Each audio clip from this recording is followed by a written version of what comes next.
Au Sénégal, comme partout en Afrique et à travers le monde, les femmes, les jeunes filles, à mon avis, n'accèdent pas, en tout cas, à la totalité de leur potentiel. Et ceci est dû d'abord à une perception, à des croyances, à des modèles de fonctionnement qui souvent considèrent la femme comme moins capable, moins voilà, ceci ou cela. Ça vient d'abord de là, c'est enraciné.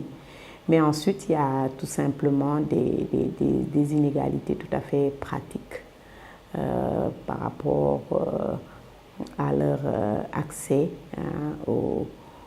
à ce qu'ils peuvent, que ce soit dans le domaine de l'éducation, dans la santé, sur le plan économique, etc. Très souvent, les femmes et les jeunes filles sont lésées et bien sûr ça provient d'abord de cette perception-là, mais c'est aussi très souvent dû aux structures qui ne sont pas toujours pensées ou les politiques qui ne sont pas toujours pensées pour que les femmes puissent être, voilà, avoir les mêmes opportunités, avoir les mêmes possibilités. Pour être très très concret, il faut penser tout simplement à comment dans les espaces d'éducation les structures sont construites, le fait qu'on n'a pas toujours accès à des toilettes correctes pour les femmes, pour les jeunes filles. Il y a des choses auxquelles on ne pense pas qui font que ça rend beaucoup plus difficile pour une jeune fille, pour une femme, que ce soit dans le milieu professionnel, dans le milieu éducatif, dans les espaces pour la santé, tout simplement avoir accès à une économie voilà, comme il faut.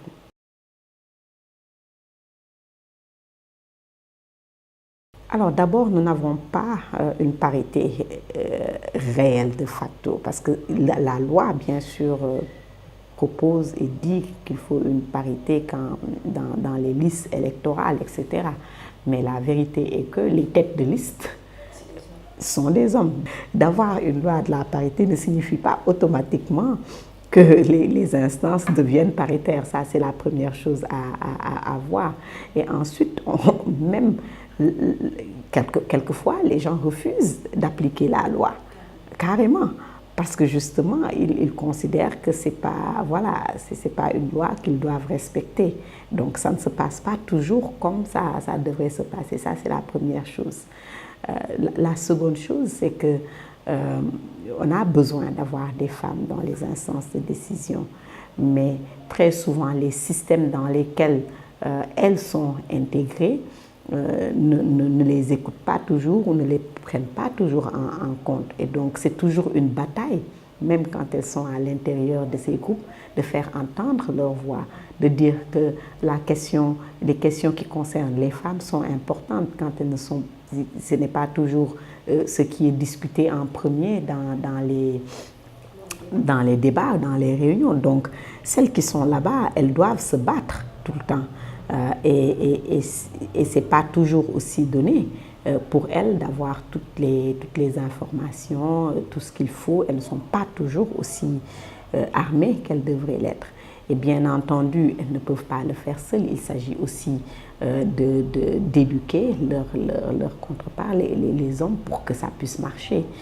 Donc, la loi sur la parité est un outil, mais ce n'est pas une fin en soi.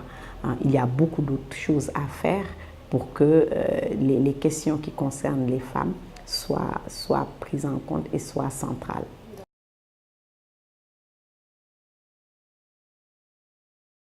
Je me rappelle que quand les gens me disaient bah, tu es féministe, je ne savais même pas ce que le mot voulait dire.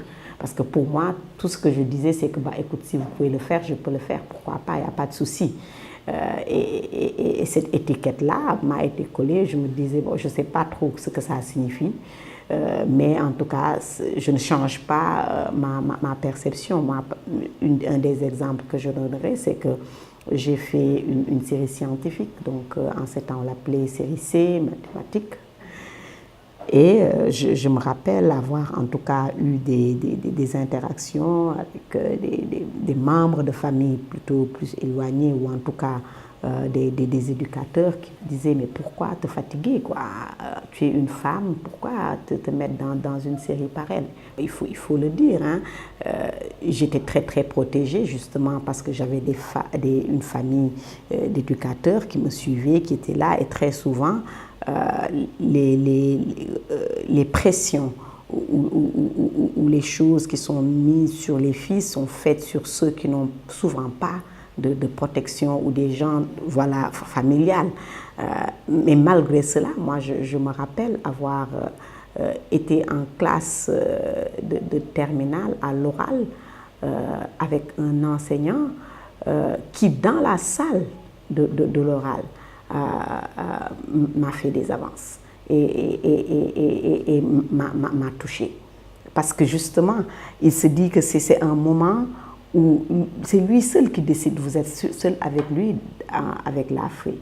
Donc, dépendant de comment vous réagissez, il peut décider de quelle note il peut vous donner. Vous vous rendez compte? Ça, c'est extraordinaire. Et je connais autour de moi beaucoup de filles qui ont arrêté quelquefois les études ou qui ont changé de chemin parce que soit il y avait eu des avances ou des pressions qui venaient de certains enseignants. Côté professionnel aussi, c'est la même chose. Encore une fois, je dois dire que j'ai été extrêmement chanceuse. Les choix que j'ai faits, les gens avec qui j'ai travaillé très tôt, d'ailleurs, c'était avec des femmes qui étaient mes patrons et des femmes très engagées aussi, des femmes féministes, etc. Donc, qui m'ont permis d'évoluer, qui m'ont écouté, qui ont permis à ma voix d'évoluer. Mais dans mon entourage et avec beaucoup d'autres personnes qui ont travaillé dans d'autres espaces avec d'autres types de patrons, bah, écoute, ça n'a pas du tout été la même chose. Et donc, moi, j'ai eu tout le temps cette possibilité de refuser ou de dénoncer. Qui faisait que bon, c'était beaucoup plus difficile de me mettre certaines pressions parce que je ne dépendais pas particulièrement d'eux, mais je sais que c'est une réalité parce que je vis avec des gens qui vivent ça tout le temps. Et malgré ce fait-là, malgré que j'ai eu toutes ces chances, bien sûr que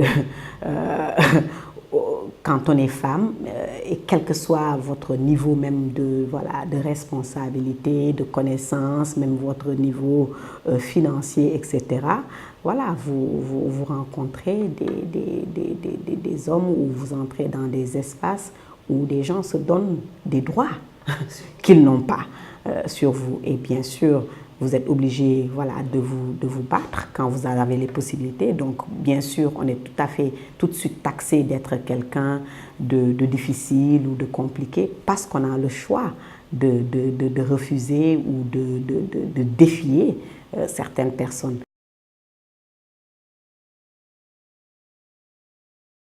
Et justement, puisqu'il y a des élections qui viennent, c'est le très bon moment de demander, de défier tous ceux qui disent qu'ils ou elles peuvent prendre la direction du pays, de leur demander qu'est-ce qu'ils feront pour que la situation des femmes soit différente. La première chose que je leur demanderai, c'est est-ce que lorsqu'ils ou elles seront élus,